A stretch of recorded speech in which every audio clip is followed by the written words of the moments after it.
आदाब नाजरीन, आप देख रहे हैं सलाम टीवी। आपके साथ मैं हूं शबनम हसन और आज हमारे साथ बात करने के लिए मौजूद है शफी मदनी साहब। इस्लामिक स्कॉलर हैं, एजुकेशनिस्ट हैं। तो सबसे पहले उनका खैर मकदम करते हैं। किस टॉपिक पर हम बात करेंगे ये भी हम डिस्कस करेंगे। बहुत इस्तकबाल है सर आपका सलाम टीवी में। सबसे पहले मेरा सवाल आपसे यही रहेगा कि मौजूदा वक्त में मुसलमानों की जो हम लीडरशिप देख रहे हैं, जो ना के बराबर अभी नज़र आ रही है, चाहे समाजी दायरे की बात करें, पॉलिटिकल विल की बात करें, बहुत कुछ ज़्यादा मुसलमानों के हाथ में नज़र नहीं आ रहा है। इसे आप कैसे देखते हैं? आपकी बात से हम इत्तेफाक करते हैं। क़यादत का मसला है इस मुल्क में मुसलमानों का। एक ज़माने में मुसलमानों की क़यादत बहुत अच्छी भी थी और बहुत मज़बूत भी थी, लेकिन आजकल क़यादत कमज़ोर भी है और ऐसी क़यादत नहीं है कि जिस पर पूरी मिल्लत भरोसा कर सके। एक तो क़यादत शख्सी होती है, इंडिविजुअल होती है। कभी ऐसा भी होता है कि एक कलेक्टिव लीडरशिप भी होती है, जो क़यादत जिसको हम इज्तिमाई कहते हैं। लेकिन तकरीबन ऐसी क़यादत हमको अभी नहीं देखने को मिल रही है। कुछ तंजीमें हैं, कुछ ऑर्गेनाइजेशंस हैं, उनकी अपनी अपनी लीडरशिप है, उनकी क़यादतें हैं। वो तंजीम से जो जुड़ा हुआ कैडर है वो क़यादत के साथ चलता है। लेकिन ओवरऑल पूरी मिल्लत की ऐसी क़यादत हो कि जो पूरी मिल्लत जिस पर भरोसा कर सके, पूरी मिल्लत जिसके साथ या जिसके पीछे चल सके, ऐसी क़यादत का अभी मसला है। ऐसी क़यादत अभी नहीं है। वजूहात आप क्या देखते हैं? समाज एक्सेप्ट नहीं कर रहा है या पॉलिटिकल जो पार्टीज़ हैं वो एक्सेप्ट नहीं करना चाह रही है? मुस्लिमों से दूरी क्यों बेसिकली? क़यादत क्यों नहीं है, इसकी तो बहुत सारी वजूहात हो सकती हैं। एक तो हमारा मुल्क जो है ना, वो बहुत बड़ा है, बहुत अलग अलग रीजन्स हैं और वो रीजन्स में अलग अलग तरह के लोग, तो मुसलमानों का भी मामला इसी तरह से है। तो कलेक्टिव जो क़यादत होनी चाहिए, एक ज़माने में जैसे मौलाना कलाम आज़ाद थे या इस तरह की बड़ी शख्सियतें थीं जिनके पास क़यादत पूरे हिंदुस्तान की हम समझते थे, अब इस तरह का भी मसला नहीं हो रही है। पॉलिटिकल पार्टीज़ भी मुसलमानों की क़यादत को क्या कहते हैं कि बढ़ाने की कोशिश नहीं कर रही है। जैसे कि आज सबसे बड़ी पॉलिटिकल पार्टी जो है बीजेपी, हम देखते हैं कि संसद में एक भी मुस्लिम एमपी राज्यसभा तक में बीजेपी का नहीं है। और बाकी की जो पार्टीज़ हैं उनमें भी मुसलमानों को कायदाना तौर पर आगे बढ़ाने का उनके पास उन्होंने कुछ कोशिश नहीं की, उनके पास कोई प्लान भी नहीं है और करते भी नहीं है। मुसलमानों का जो मामला है वो ये है कि जैसे हमने कहा कि एक तो बहुत बिखरे हुए हैं मुसलमान, और दूसरा यह है कि मुसलमानों में भी जैसा यानी इत्तेहाद व इत्तेफाक होना चाहिए, फिर मुसलमानों की जो यानी मसाइल को समझने की और मसाइल को हल करने की जो उनकी जो सोच है या मिलजुल कर इसको हल करने की जो कोशिशें हैं वो भी कम है। इसलिए इस तरह की मुश्तरका क़यादत नहीं डेवलप हो रही है। दूसरा यह है कि कुछ पॉलिटिकल पार्टीज़ जो हैं वो मुसलमानों की क़यादत यानी हम ऐसा कह सकते हैं कि थोपती है, वो यानी एक्सेप्टेबल कम होती है। लेकिन अब बड़ा लीडर है, कांग्रेस का है, बड़ा लीडर है एसपी का है, बड़ा लीडर कोई और पॉलिटिकल पार्टी का है, तो मुसलमान पॉलिटिकल अपनी इसकी वजह से इसको अपना कायद समझ लेते हैं, लेकिन बेसिकली वो क़यादत का जो रोल होता है वो पूरा नहीं होता है। एक क्वेश्चन है मेरा आपसे। आपने कहा कि मौजूदा वक्त में राज्यसभा के अंदर भी मुस्लिम कोई एक एमपी भी नहीं है। बीजेपी की तरफ से आपने जिक्र किया। गुलाम अली खटाना कश्मीर से आते हैं, गुज्जर बकरवाल समुदाय से आते हैं, वो अभी मौजूदा वक्त में राज्यसभा एमपी हैं बीजेपी से। अच्छा। तो मतलब आप इसे इसे इसे आप कैसे देखेंगे कि है तो लीडरशिप में नाम तो है एक, लेकिन उनका क्या वकार, उनका क्या किरदार है, क्या उनके मार्फत चीज़ों को साधने की कोशिश है? क्या गुज्जर बकरवाल एक बड़ी कम्युनिटी है, इसमें भी कोई पॉलिटिकल एंगल आपको दिखता है? अब देखिए, आपने ये कहा, और मैंने इससे पहले ये कहा कि कोई नहीं है। तो इससे ही पता चलता है कि उनकी शख्सियत क्या है। यानी वो कश्मीर से हैं, बकरवाल से हैं, लेकिन पूरे मुल्क में कौन मुसलमान जानता है? यानी वो मुसलमानों के लीडर नहीं है। बीजेपी की अपनी कोई ज़रूरत के तहत वहाँ से उनको वो ले आए होंगे राज्यसभा में, लेकिन मेरे जैसा, मैं कम से कम अपने ये मानता हूँ कि पॉलिटिकली सोशली मैं अच्छा खासा काम कर रहा हूँ। तो मेरे नॉलेज में भी नहीं था, आपने बताया तो मुझे पता चला है। तो इससे ये पता चलता है कि उनका कोई यानी कोई हैसियत इस तरह की कम्युनिटी में भी नहीं है। बीजेपी की राष्ट्रीय कार्यकारिणी की जो अभी कमेटी जो बनी है उसमें 2 मुस्लिम चेहरों को जगह दी गई है, इसे आप कैसे देखते हैं? ठीक है, यानी ये क्या, खाना पूरी तो हर जगह पे होती है, खाना पूरी है, लेकिन उनकी हैसियत क्या है?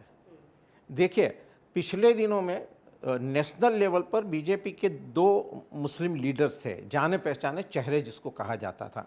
एक मुख्तार अब्बास नकवी साहब थे, शाहनवाज हुसैन दूसरे आप, है ना जी, और एक हमारे शाहनवाज साहब थे जो बिहार, जिनको भेज दिया गया है। ये 2 में से अब कोई नहीं है।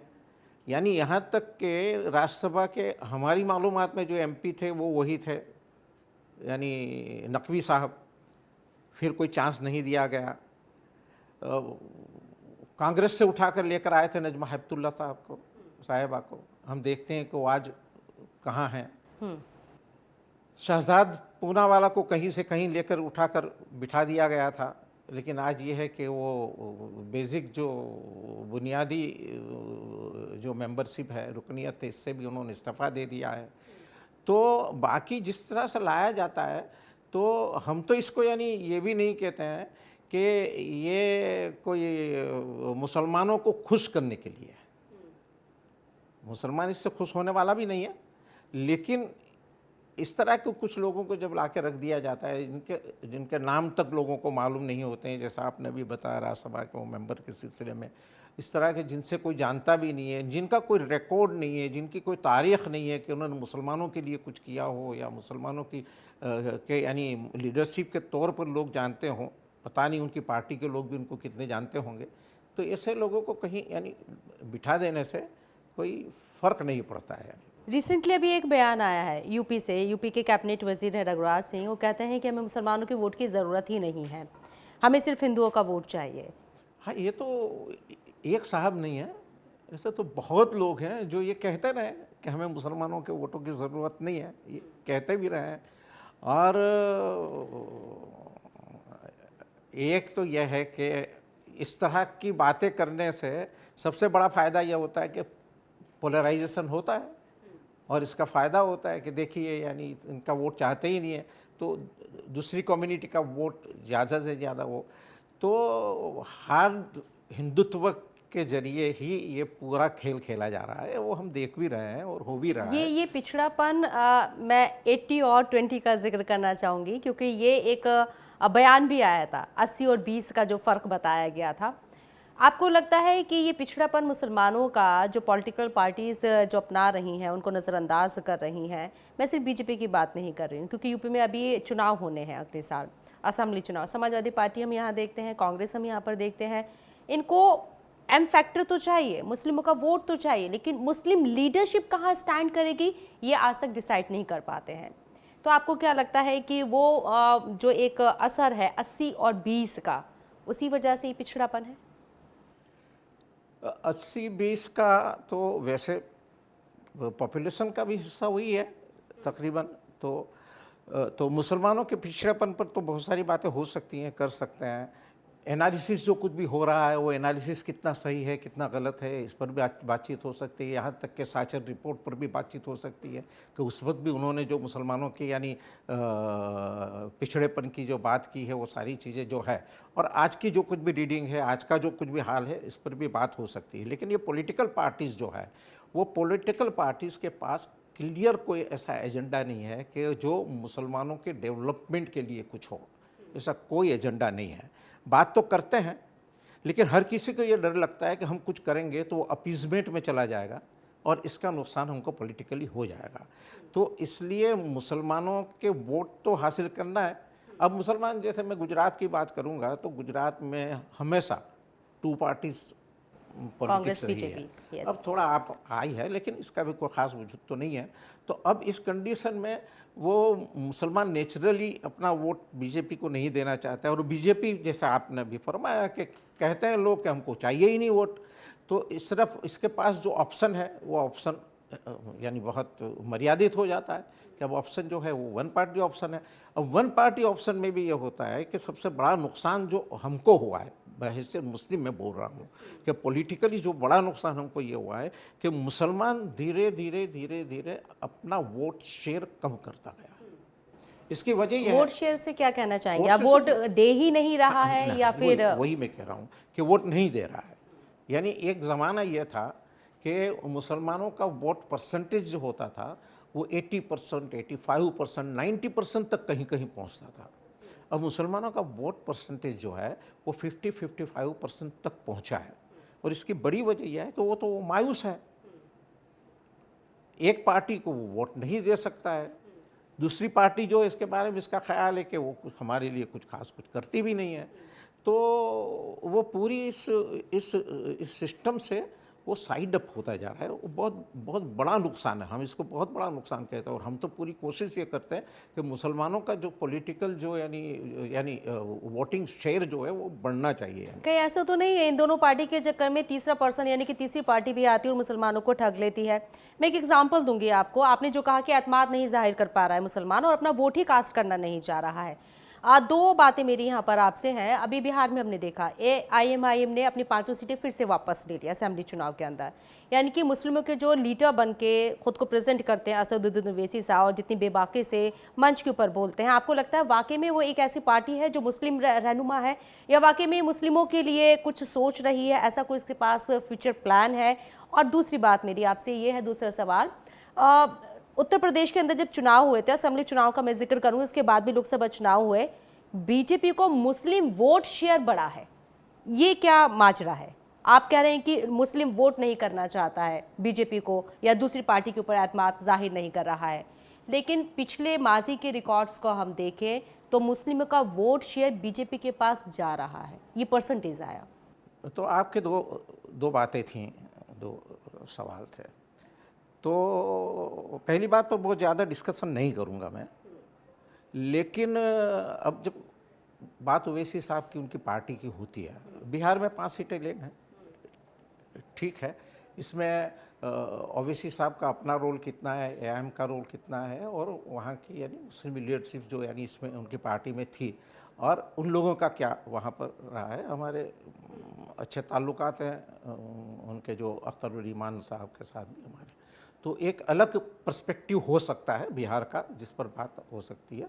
और फिर वहाँ के भी जो कुछ भी हालात थे इस बार इलेक्शन में, तो जहाँ से ये लोग खड़े थे यानी इसके AIM के जो उम्मीदवार थे, तो मुसलमानों ने उनको वोट दिया, लेकिन उनके पास कोई नेशनल लेवल का कोई प्रोग्राम नहीं है।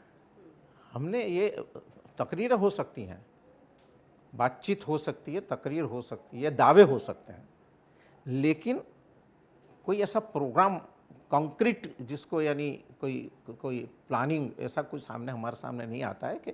और दूसरा ये कि अगर ये होता तो उनके स्टेट में उनकी पोजीशन और ज़्यादा मजबूत होनी चाहिए थी, जो देख रहे हैं कि क्या है।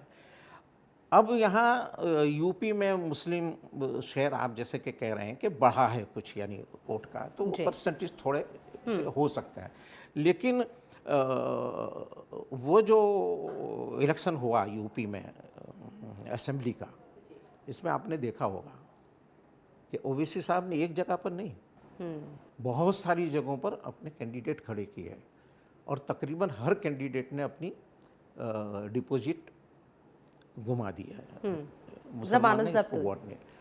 मुसलमान वोट की जब बात करेंगे हम, तो आप इसके पहले के इलेक्शन में और इस बार के इलेक्शन में हर कोई, जितने भी यानी पॉलिटिकल एनालिसिस जो थे, उन्होंने भी ये कहा कि बहुत चेंज आया है। यानी SP की सीटें अच्छी खासी बढ़ गई ना, तकरीबन 60 सीटें बढ़ी हैं, और इसके वजह यह है कि मुसलमानों का कंसोलिडेट वोट हुआ है। मुसलमानों ने अपने वोट को ख़राब नहीं किया यूपी में, ख़ास तौर से असेंबली के वक्त। इसके बाद पार्लियामेंट में फिर गड़बड़ हुई है, पर असेंबली के वक्त मुसलमानों ने यहाँ तक के किसी की बात नहीं सुनी। बस ये कि हमारा वोट बेकार नहीं जाना चाहिए, हमारा वोट जो है, जो इस्तेमाल करते हैं, वो यूज़फुल होना चाहिए, यूज़लेस नहीं होना चाहिए। और इसका हमने देखा कि जो रिजल्ट आया है वो हमारे सामने है कि बहुत बड़ा फ़र्क आया इस बार।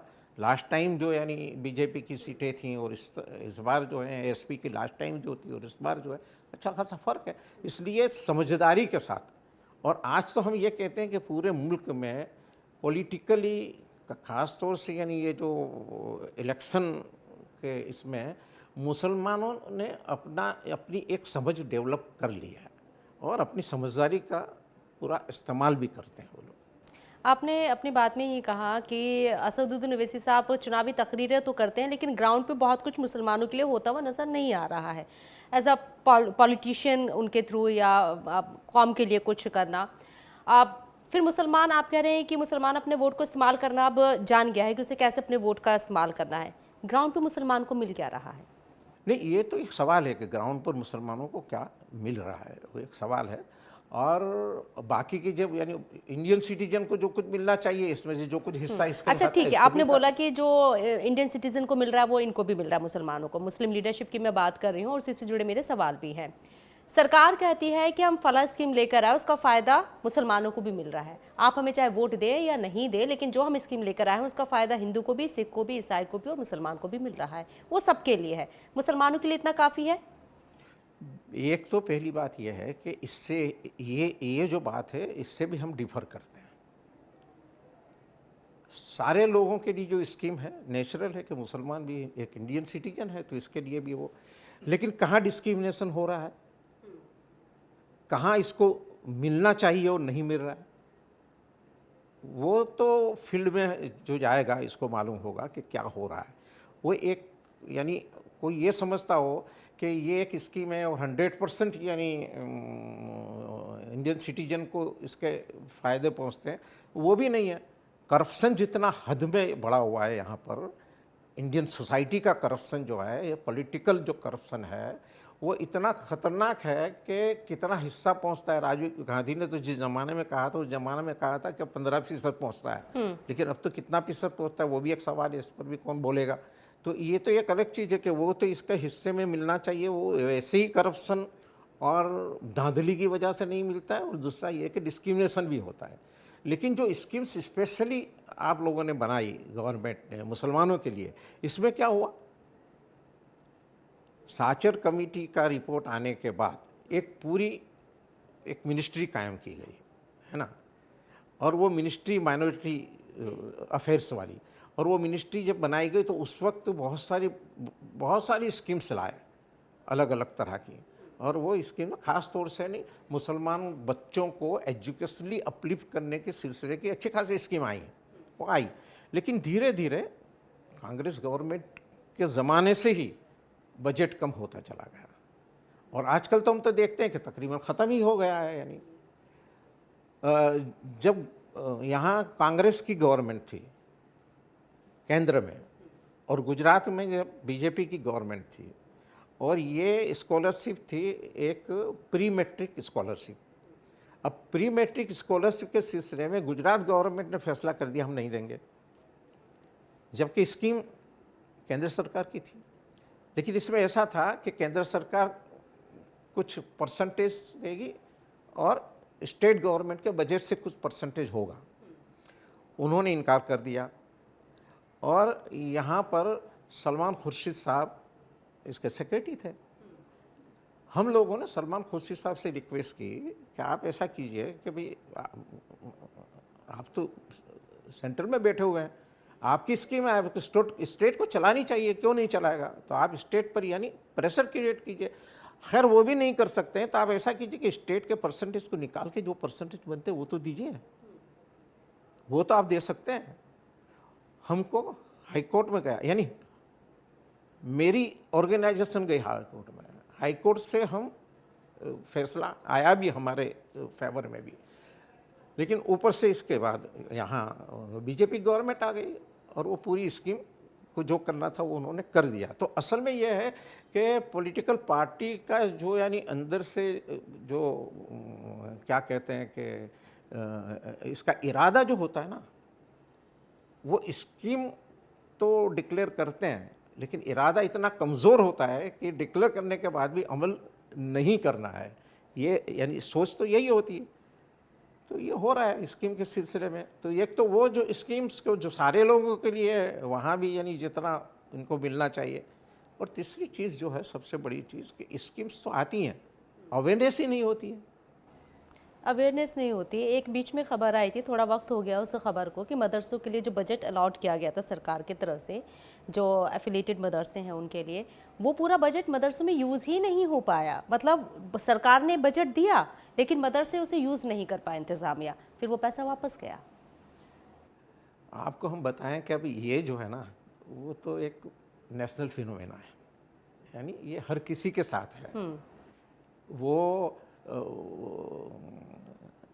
हमारे एमपीज़ का बजट होता है, एमएलएज़ का वो होता है, और इसके बाद अगर आप निकाल के देखेंगे तो अब उनको तो खर्च ही करना होता है, वो खर्च करने के लिए ही दिया जाता है। इसके बावजूद भी यानी 31 मार्च आता है, कितने परसेंटेज लैप्स हो गए आप निकालिए, पता चलेगा बहुत। यानी आपको हम बताएं कि ऐसी कंस्टिट्यूंसी में यानी मुसलमान एमपीज़ की कंस्टिट्यूंसी भी हो रहा है, ऐसा नहीं है। तो ये तो एक अलग मसला है यहाँ के। यानी पता कभी कभी तो ऐसा लगता है कि शायद वो बजट में रखा जाता होगा इस पूरी कोशिश के साथ कि बजट में रखा जाए लेकिन खर्च नहीं होना चाहिए। तो ये तो वैसे भी हो रहा है। अच्छा, आपने एजुकेशन के ऊपर इस पूरे मुद्दे को आपने मोड़ा, तो एजुकेशन से जुड़ा मेरा सवाल है, माइनॉरिटीज़ की मैं बात करूंगी, खासकर मुस्लिम तबके की, क्योंकि माइनॉरिटीज़ में सबसे बड़ी आबादी मुस्लिमों की है। एजुकेशन के मेयार में मुस्लिम बच्चों को आप कहाँ देखते हैं, उनका एजुकेशन लेवल आप कहाँ देखते हैं? यानी आखिरी 10 साल की बात अगर मैं करता हूँ तो बेटर हुआ है, अच्छा हुआ है, पहले से कुछ अच्छा होता भी जा रहा है। अप टू मार्क्स तो सवाल ही पैदा नहीं होता है कि है, लेकिन फिर भी ठीक होता जा रहा है। और इसमें सबसे बड़ा कंट्रीब्यूशन जो है ना, वो मुस्लिम इंस्टीट्यूट्स का है। मैं एजुकेशन से सीधा जुड़ा हुआ हूँ, इसलिए मैं कहता हूँ कि इसमें बड़ा कंट्रीब्यूट है, कि कंट्रीब्यूशन इतना बड़ा है कि मैं अगर गुजरात की बात करूं तो 2002 में गुजरात में बहुत बड़े फसादात हुए, आप इससे वाकिफ़ हैं। और उसके बाद गुजरात में जो मुसलमानों का जो हाल था, तो लेकिन आज हमारा सर्वे ये है कि 2002 के पहले एजुकेशन के फील्ड में मुसलमान जहां खड़ा था, आज यानी 2026 में तकरीबन 25 साल के बाद वो मुसलमान 100% आ गए। यानी इसकी इंस्टीट्यूट स्कूल्स बड़ी हुई हैं, कॉलेजेज इसकी बड़ी हुई हैं, हायर एजुकेशन के इसके इदारे बड़े हुए हैं, और क्वालिटी में भी फ़र्क आ रहा है। पहले तो ये था कि क्वालिटी भी नहीं मिल रही थी, अब तो क्वालिटी में भी फ़र्क आ रहा है। लेकिन ये भी हकीकत है कि जैसा होना चाहिए और जितना होना चाहिए इतना नहीं हो रहा है। और इसमें एक बात ये भी हम कह दें कि इसमें फिर से हम ये कहेंगे कि यानी जिनकी सबसे बड़ी जिम्मेदारी है, ख़ास तौर से यहाँ पर प्राइमरी एजुकेशन की, तो टोटली जिम्मेदारी गवर्नमेंट की बनती है। लेकिन ये बात हम कहना चाहते हैं कि गवर्नमेंट का इस डेवलपमेंट में बहुत कम हिस्सा है। आपने बोला जो अभी जो बेहतरी नज़र आ रही है इन 10 सालों के अंदर, जो भी डेवलपमेंट नज़र आ रहा है या एक लेवल अप होता हुआ नज़र आ रहा है, वो जो मुस्लिम इंस्टीट्यूट चल रहे हैं, तंजीमों के ज़रिए जो बच्चों को गाइड किया जा रहा है, काउंसलिंग की जा रही, क्लासेस दी जा रही है, उनके थ्रू है। सरकार का कोई रोल नहीं है? सरकार को अगर आपको नंबर देने पड़े तो कितने देंगे 10 में से? हम ज़ीरो तो नहीं कहेंगे, लेकिन यानी बहुत कम रोल है। इसकी वजह एक है, एक तो एक मुश्किल मुसलमान वो इलाकों में जो रहते हैं, जो मुसलमान बहुत पिछड़े हुए मुसलमान हैं, जिनको बच्चों के पास कोई यानी ऐसा एजुकेशन का रिसोर्सेज नहीं है, वहाँ उनको मजबूरन गवर्नमेंट स्कूल्स में पढ़ना पड़ता है। और गवर्नमेंट स्कूल्स कैसी हैं वो हम सब जानते हैं, पूरे मुल्क में एक जगह की बात नहीं है। चाहे दावे दिल्ली के भी कितने किए गए हों, हमने यहाँ की भी स्कूल्स देखी हुई हैं। तो वो तो वहाँ से तो जो बच्चे आते हैं, और वो बच्चे जब प्राइमरी करके हमारी इंस्टीट्यूट में आते हैं सेकेंडरी के लिए, हायर सेकेंडरी के लिए, तो जितनी मेहनत हम अपने बच्चों पर करते हैं इससे 4 गुना मेहनत करते हैं, तो कहीं लेवल बनता है। तो गवर्नमेंट के पास, यानी उनके पास वो क्या कहते हैं कि वो चैन ही नहीं है कि जिससे अच्छी एजुकेशन का यानी मामला हो। तो और ओवरऑल फिर गवर्नमेंट के कोई मुस्लिम जो माइनॉरिटी के नाम से भी अगर एजुकेशन वो इंस्टीट्यूशंस है, तो गवर्नमेंट को जो यानी उनको मदद करनी चाहिए, हेल्प करनी चाहिए, ऐसी भी नहीं मिलती है। तो आमतौर पर हम कहते हैं यानी 80-20 का ही मामला है। यहाँ पे भी मतलब तिफरका है या ये भेदभाव है? चलता ही है सब, ये तो है ही। ठीक है, यानी मैं बहुत मुश्किल से लीडरशिप कहती है, मौजूदा क़यादत कहती है कि हम धर्म देखकर किसी को बेनिफिट नहीं देते हैं। हमारे लिए एक हिंदू का बच्चा भी वही है, मुस्लिम का बच्चा भी वही है, और ईसाई का, सिख का, सबके बच्चे एक समान है। किसी भी इदारे में हम धर्म देखकर बेनिफिट नहीं देंगे। बहुत क्लियर। बिल्कुल होना चाहिए, हम इससे इत्तेफाक करते हैं। तो फिर मुस्लिमों के लिए एक्स्ट्रा डिमांड आपको डिस्क्रिमिनेशन करना ही नहीं चाहिए। आपको तो हमारा कॉन्स्टिट्यूशन भी एजुकेशनिस्ट, इस्लामिक स्कॉलर, मैं आपसे जानना चाह रही हूँ, फिर ये डिमांड क्यों, मुस्लिमों को प्रिविलेज क्यों मिलना चाहिए? मुसलमान ने कहाँ डिमांड की कि प्रिविलेज मिलना चाहिए?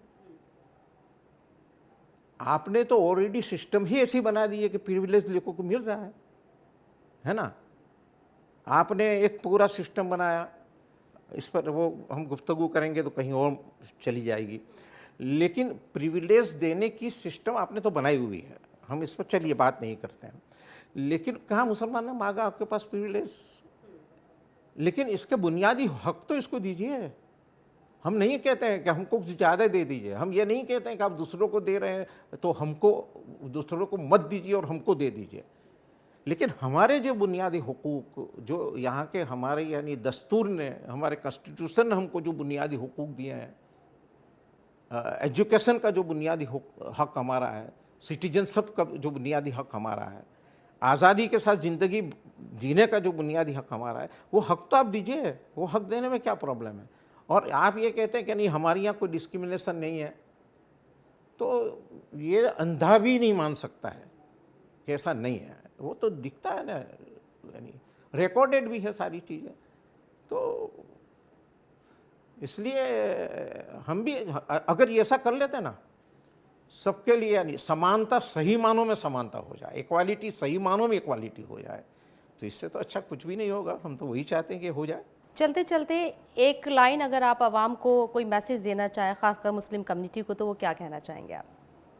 हम तो ये कहना चाहेंगे कि ये मुल्क जो है वो सारे हिंदुस्तानियों का है, मुसलमानों का भी है। दूसरी बात यह है कि मुसलमानों को यानी हर वक्त मांगते तो नहीं रहना चाहिए, अपने पैरों पर ही खड़ा होना चाहिए, उसकी पूरी कोशिश भी करनी चाहिए, और जो दे सकते हो हम इस मुल्क को वो पूरा देना चाहिए।